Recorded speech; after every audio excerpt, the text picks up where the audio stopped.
খতিয়ান বা পর্চা দিয়ে পুরাতন দলিল খুঁজে বের করা যায় কি না, খুবই গুরুত্বপূর্ণ একটা ভিডিও। আমি সবাইকে অনুরোধ করব সম্পূর্ণ ভিডিওটি দেখবেন। যদি গুরুত্বপূর্ণ মনে হয় তাহলে অবশ্যই ভিডিওটি শেয়ার করবেন। মূলত খতিয়ান বা পর্চা থাকলে দলিল বের করা সম্ভব। তাহলে কিভাবে সম্ভব?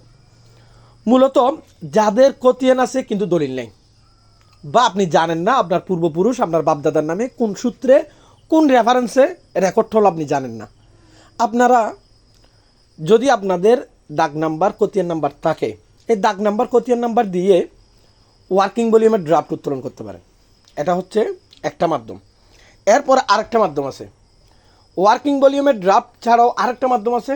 আপনার জেলা রেকর্ড রুমের মধ্যে গিয়ে আপনি দাগ নাম্বার এবং খতিয়ান নাম্বার দিয়ে দলিল তল্লাশিও দিতে পারেন। কারণ জেলা রেকর্ড রুমের মধ্যে দাগ নাম্বার এবং খতিয়ান নাম্বার দিয়ে একটা সূচি বই থাকে, এই সূচি বইয়ের মাধ্যমে দলিল তল্লাশি দিতে পারেন।